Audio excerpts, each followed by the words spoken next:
We've had many different mirrors in the past that have been made for travel. We've done videos on some of them. We've done a video on box mirrors, on dressing mirrors.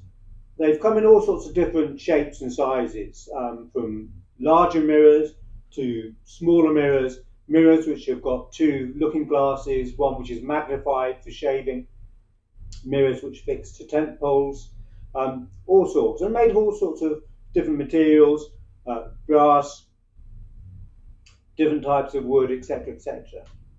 But I want to have a look at a different sort today, one we haven't done a video on before, and once, but we've only had maybe one or two examples of in the past. So this mirror is made to either stand or to hang from its ring.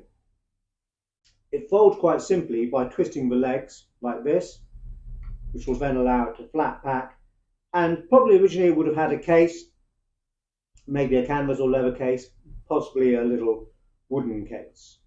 But it's very interesting the way that it's been made. It's made out of layers of laminated wood which have been steamed and bent into shape. And the round mirror follows through on the two legs, which are united by this central turned column and will just twist to go at a right angle to each other to stand.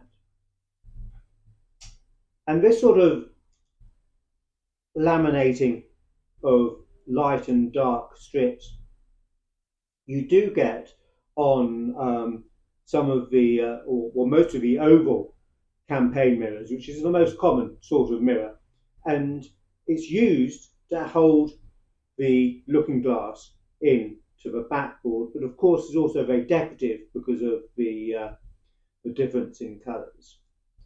And this column is probably ebony or the ebony family, but the dark wood to the lamination is going to be stained.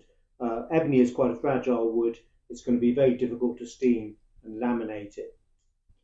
So probably what we've got here is boxwood or perhaps a fruit wood, and then another wood like mahogany. We can see a little bit better on the back, although it does have a bleached stain to it. And the edge is stained dark just to give a nice contrast. So this mirror is probably English, and it's going to be mid-19th century in date. And it's quite a nice small little size, made to tip to adjust the angle, as you can see there. And it's quite simple in the way it folds, just with the legs twisting, but quite a lot of work has gone into making it, into laminating and steaming all of these sections to form a mirror. So it's quite a decorative little number. English, mid-19th century, and a variation on the campaign mirror.